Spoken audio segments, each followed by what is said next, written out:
আসসালামু আলাইকুম প্রিয় দর্শক, আপনারা জানেন যে এই মুহূর্তে দেশের রাজনৈতিক অঙ্গনের সবচেয়ে গুরুত্বপূর্ণ একটা ইস্যু হচ্ছে যে পিআর পদ্ধতি, মানে আগামী নির্বাচনটা কিভাবে হবে।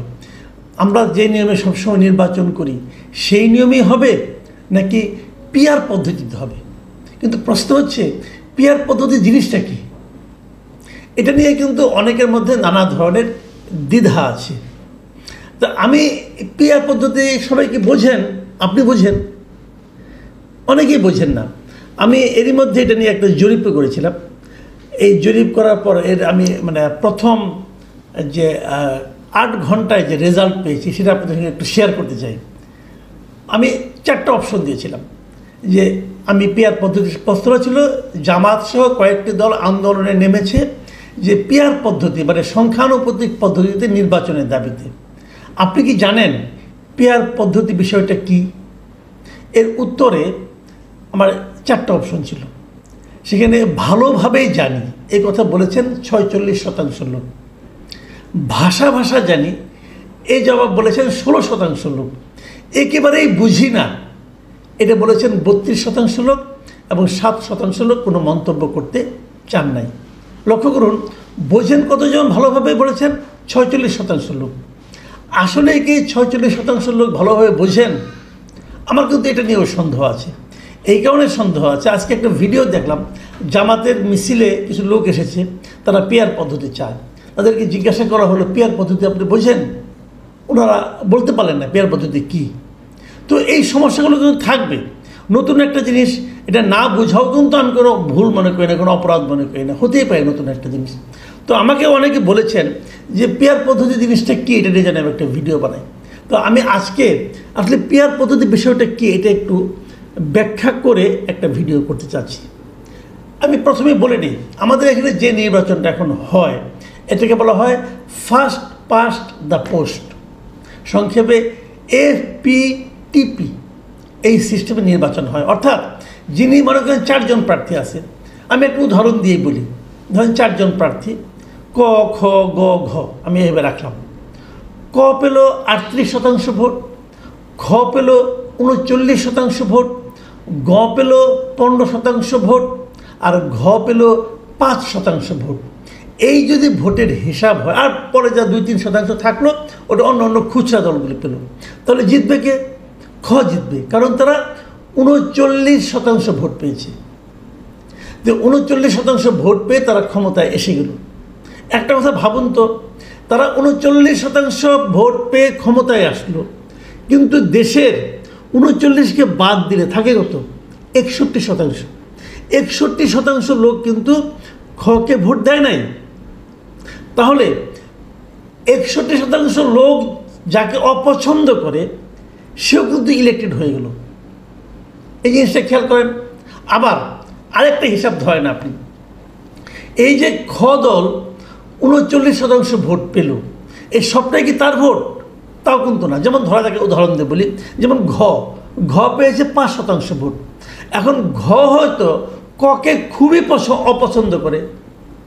যেমন আমাদের এখানে অনেক সময় কিন্তু হয়, একটা যেমন আওয়ামী লীগ জামাত হয়তো আওয়ামী লীগকে খুবই অপছন্দ করে, কাজে আওয়ামী লীগকে ঠেকানোর জন্য হয়তো জামাতের লোকজন যে বিএনপিকে ভোট দেয়, এরকমও কিন্তু হয়। আমি এখানে যে উদাহরণটা দিচ্ছিলাম ওভাবেই বলি যে ঘ হয়তো ককে খুবই অপছন্দ করে, এই জন্য সে তার অনেক ভোট সে খকে দিয়ে দিয়েছে। সে খকেও পছন্দ কম করে, কিন্তু কয়ের চেয়ে একটু কম করে, দুইটা অপছন্দের মধ্যে খটা হলো কম অপছন্দ, তাই সে খকে ভোট দিল। এখানেও কিন্তু ভোটের কিছুটা এমন জায়গায় সে ভোট দিল যেখানে সে অন্য সময় হলে ভোট দিত না, এটাও কিন্তু ঘটে। এই যে ঘটনাটা, এখান থেকে বাঁচার জন্যই কিন্তু নতুন একটা পদ্ধতি আসছে। সেই পদ্ধতির নাম হলো প্রপোর্শন রিপ্রেজেন্টেশন সিস্টেম, সংক্ষেপে PR সিস্টেম। বাংলায় আমরা যেটাকে বলি সংখ্যানুপাতিক পদ্ধতি। এখন ওই যে আগে যেটা বললাম যে FPTP, ওই সিস্টেমে পৃথিবীর কতগুলি দেশে এখন নির্বাচন হয় জানেন? 58টা দেশে। পৃথিবীতে 58টা দেশে ওই এফপিটিপি মানে যে পদ্ধতিতে আমরা নির্বাচন করি এই পদ্ধতিতে নির্বাচন হয়। এর মধ্যে ইন্ডিয়াও আছে, এর মধ্যে পাকিস্তান আছে, এর মধ্যে ইংল্যান্ড আছে, এরা এই পদ্ধতিতে নির্বাচন করে। আমেরিকা কিন্তু আবার আরেকটা পদ্ধতি, ওটা মানে কলেজ সিস্টেম, ওটা অন্য হিসাবে, ওই আলোচনা আমরা যাচ্ছি না আপাতত।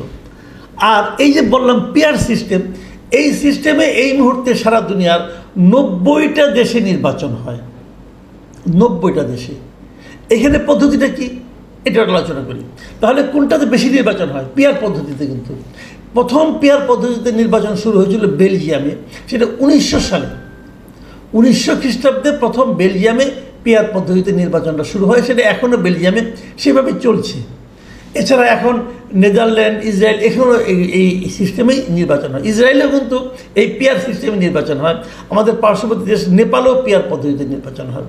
এই পিয়ার পদ্ধতিতে কিন্তু অনেকগুলি সিস্টেম আছে, পিয়ারের মধ্যে কিন্তু অনেকগুলি পদ্ধতি আছে। সেটা আপনাদের একটা বলি। যেমন ধরেন ইসরায়েল কিংবা নেদারল্যান্ড, এখানে কি হয়, তারা যেটা করে, তারা এতগুলি প্রার্থী দেয় না। তারা বলে যে পুরো দেশটাই একটা নির্বাচনী মানে এলাকা, এইখানে ভোট হবে দল ভিত্তিক। যে দল যত পার্সেন্ট ভোট পাবে সে সংসদের আসনের অত পার্সেন্ট আসনে জায়গা পাবে। যেমন ধরা যাক আমাদের দেশে 300 আসন। এখন যদি কোনো একটা দল, ধরা যাক আওয়ামী লীগ অথবা বিএনপি অথবা কখই ধরি আমরা, যদি ক দল যদি 40% ভোট পায় তাহলে তারা 120টা আসন পাবে। যদি খ দল 38% অথবা 35% ভোট পায়, যদি খ দল মনে করেন 35 করলো, তাহলে তারা 105টা আসন পাবে। ঠিক এইভাবে এটা হলো একটা পিয়ার পদ্ধতি, যেটা নাকি আপনার এটাকে বলা হয় পিওর প্রফেশনাল রিপ্রেজেন্টেশন, মানে পিপিআর সিস্টেম। মানে পুরো দেশটাই একটা, কোনো প্রার্থী আলাদা থাকে না, দল থাকে, দল নির্বাচিত করে।